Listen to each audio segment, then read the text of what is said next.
اب ہمارے ہاں ہم اپنی مثال دیکھیں، ہمارے معاشرے میں کیسے معاملات ہیں کہ دیکھیں ایک رکشے والا تھا، اب کرایہ اس کو دینا ہے 20 روپے، اس کو 100 کا نوٹ دے دیا۔ اب وہ اتنی بدتمیزی سے بولا، کہتا ہے کہ بھائی تم نے دینے 20 ہے اور نوٹ تم 100 کا دے رہے ہو، نوٹ تم 500 کا دے رہے ہو۔ اب دیکھیں اس کا دوسرا طریقہ بھی ہوتا ہے کہ بھائی میرے پاس اس کا بدل نہیں ہے، ابھی میرے پاس کھلے ہوئے پیسے نہیں ہیں، کوئی طریقے سے بات کی جاتی ہے، لیکن اخلاق اس حد درجہ تک بگڑ گئی، اس حد درجہ تک بگڑ گئی۔ ہمارے معاشرے میں دوسری خرابی کیا آ گئی کہ جو کسی کام کا نہیں ہوتا ہم نے اس کو ڈرائیور بنا دیا، جو کسی کام کا نہیں ہوتا ہم نے اس کو کسی دکان پہ کھڑا کر دیا۔ جب نکمے آدمی، کسی نہ کام کے بغیر سیکھے ہوئے لوگ جب ان شعبوں میں جائیں گے تو وہاں ایمانداری نہیں ہوگی، بے ایمانی ہوگی۔ ہم کہتے ہیں کہ بھائی عالم کا کام صرف مسجد ہوتا ہے، عالم کا کام سیاست میں نہیں ہے، عالم کا کام باہر کاروبار میں نہیں ہے۔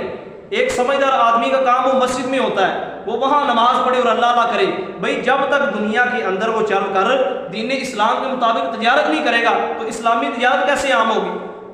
اس لیے جو شخص بھی دکان کرے، جو شخص بھی گاڑی کا ڈرائیور بنے، وہ اس سے پہلے دین اسلام کے اصول سمجھے۔ کسی عالم کے پاس جا کر اتنی زحمت تو کر لے بندہ، جا کر سیکھ لے کہ بھئی میرا اپنی سواریوں کے ساتھ رویہ کیا ہو، میرا دکان کے اندر یہ جو میں معاملات کر رہا ہوں ان کی شرعی حیثیت کیا ہے۔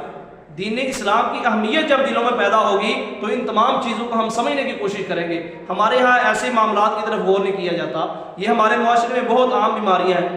اور اگلی جو بڑی بیماری ہمارے ہاں معاشرے کے اندر موجود ہوتی ہے وہ گھریلو معاملات ہیں۔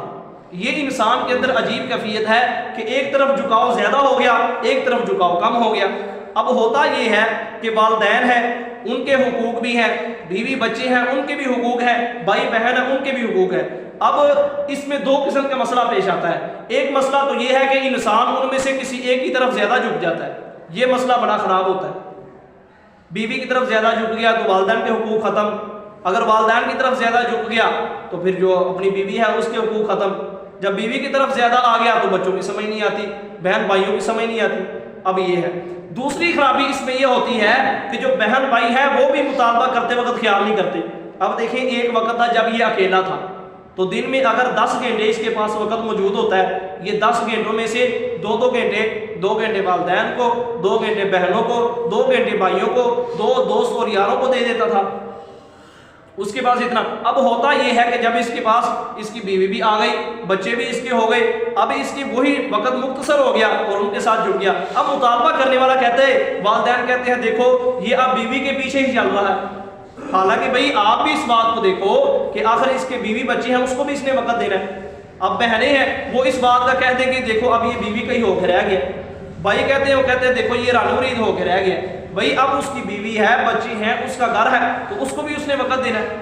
اب بیوی کے اندر یہ کیفیت پیدا نہ ہو کہ سارا وقت وہ کہے تم ماں پیو کے پیچھے ہی لگا رہنا، بہن بھراوا نہیں ماننا ہے، میری کوئی گل ہی نہیں مانتا۔ بھئی اس طرح نہیں، جو جس کا حق ہے اس کو وہ حق دینا چاہیے۔